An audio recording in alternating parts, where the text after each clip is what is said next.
All right, all right. Happy day, everybody. I'm Coach Horn, and this is Coach Groves, the one and only. He's working this time. I didn't have to touch his nose. Welcome back. Here we are. We're at our content. Everybody's feeling good, having a great year? Yes. Yeah.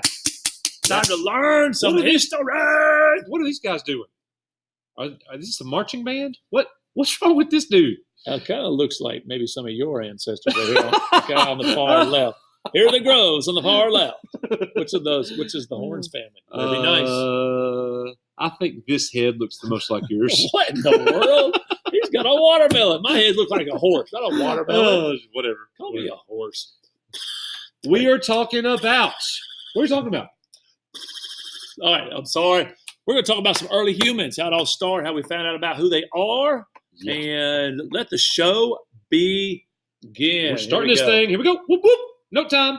Early humans. Who studies and how? Nudie, you need to come to the front office, Grace Nudie. Early humans. Who studies and how? So you got different jobs, different types of historians and researchers here. So obviously we know what historians are, people who study and write about the past. Guys, people have been historians for thousands of years now. I mean, that's their full-time job, is to record events. And then, Coach, what do these guys do? The historians, look, guys, some of these, you might want to be some of these. That's right. If you like to write, then you can be a historian. You could be making history. Like, there's a book sitting up in there when you first walk in. It's the history of Limestone County. That could be you. You might be in it. Some of your ancestors are in it. I know they are. There we go. Well, and historians, history was written by winners, right? Winners. When you win, you're the one that gets to write what happened. That's right. Yeah. And sometimes they're wrong, but that's okay. That's right. We'll talk more about that later. All right, we have an archaeologist. Yes. Dun, dun, dun, dun. Yes. You get to be, what's his name? I forgot his name. Indiana Jones. My wife is in love with Indiana Jones. X marks the spot, baby. Yes. Get a whip. You go out there, you find something cool, some diamonds, some gold, some bones, whatever's out there that's going to help you tell about that certain area or tell what happened in the past. You're an archaeologist. You might take that stuff, those artifacts, give it to a historian, or maybe work together to create, a history book. Yeah, or something that's right. cool, or a movie. So anything that an archaeologist finds is an artifact, right, Coach? That's right. If it's something that wasn't alive, if it was something that was man-made, it could be gold or some type of treasure or a tool that was used in another time period. Those are artifacts. And, archaeologists, it's not all just fun and games like the movies. I mean, these guys are out in the heat digging, aren't they? Yeah, these guys they have to be fit. They have to be athletes in their own right. They got to take care of their bodies as they're out there working hard, using their muscles, their brains, the equipment they have to find not just artifacts, but also to find those other things that tell us about the past, which are fossils. That's right. And fossils just aren't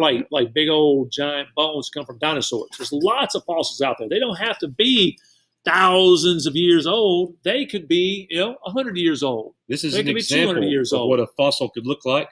Mrs. Vaughn's art class gave this to us to be able to show you guys. Look at that. That's a fish right there. And we could see, the scientists could see, what did the fish eat? What kind of fish was it? Maybe this was something that the locals would eat. So this was part of their diet. And guys, that's creating history right there, as we're finding and unearthing things and figuring them out. That's right. And that's not the only two groups of people that we're talking about, historians and archaeologists. The next one we have is an anthropologist. Yeah. All right. Any idea what an anthropologist does, Coach? Actually, I do. One of my favorite professors when I was in college was an anthropologist. He taught one class a year because he stayed in Brazil, where he was studying ancient civilizations that disappeared and vanished. So he would go and he would dig for artifacts and study the culture of this place and write books about this place. And he was a world-renowned guy on this area that he would go and visit every year and live in. That's So right. yeah, we're going to go ahead and move on here. So historians, archaeologists, anthropologists all work together to create our history. So you got two different time periods, and we're talking about really early history here, guys. Both of these time periods make up the Stone Age, okay? That's the right. early Stone Age is called the Paleolithic times. The early phase of the Stone Age, Paleolithic. lasting about 2.5 million years, when primitive stone implements were used. And in the later half of the Stone Age or the Old Stone Age.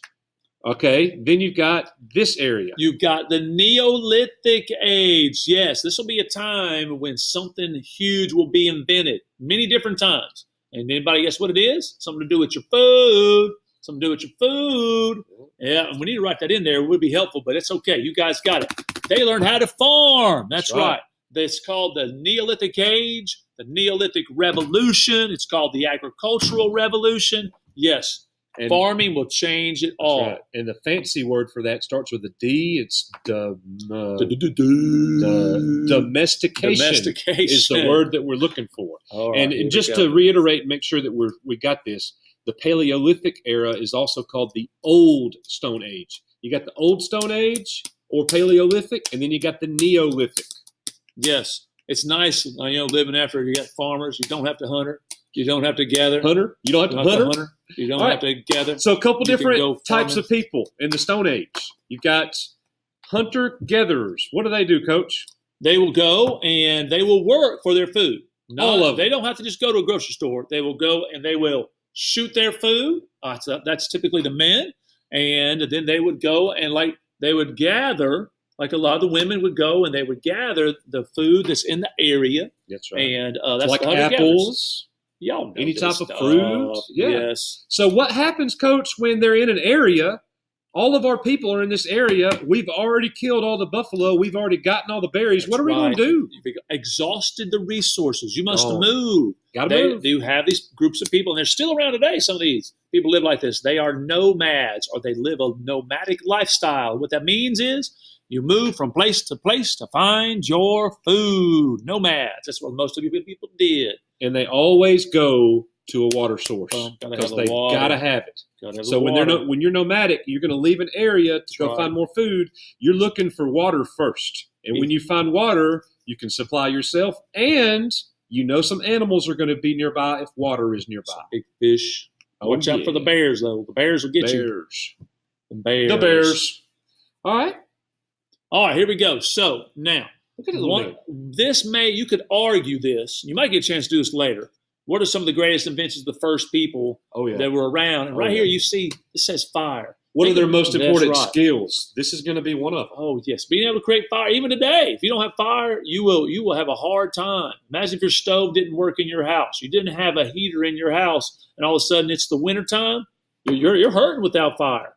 So let's look at some of the things what we can do with fire. They cooked food. They would go get their meat. They would cook that meat, and it would last longer. It tastes better. Be more healthy for you. Less sickness. You start the digestion process outside of your body. When you cook food, it's easier to actually digest and get the nutrients from it. Obviously, guys, it's going to provide light. It's going to help you to be able to see. That's right. Find your place, especially if you're nomadic. You got a fire lit. You can find your temporary dwelling. That's right. Kept you warm. That's obvious. And kept us warm. I'm getting hot. We don't have to use body heat now. We can just use the fire. Get off of me, boy. All right. And also, from time to time, you'd use it to scare away animals and other tribes. If you had the power of fire, you were better than your neighbor. You would survive. Absolutely. Let's go on. All right. Almost done. We're going to wrap this up. Talking about man and tools. Technology, guys. We will be looking at the technology of every type of civilization that we look at. Every unit of study that we go through this year, technology will always. That's how you know the different people that we're talking about is the technology that they use. So technology here, Paleolithic people use tools and methods to help themselves perform tasks. The first weapons and tools were really simple stuff, guys. We're talking about the early Stone Ages here. Clubs, rocks, a slingshot type device. Let me jump in. Look, technology has not always been a computer. It's anything that makes our life easier. That's technology. Right. So think about the first people, what they had, and think about what you have today. Move on. All right.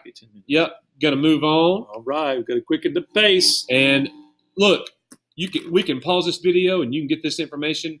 The main difference between the Paleolithic and the Neolithic time period is that during the Paleolithic time period, they were more nomadic. And now you got domestication. You got farmers in the Neolithic time. They're growing crops. They don't have to move anymore. They're going to have their own little village, and they're going to stay there and last. And I could do something else. I don't have to be a farmer. I could go and specialize in some other job if I'm not a farmer. And we're done in 3, 2. To be one. continued.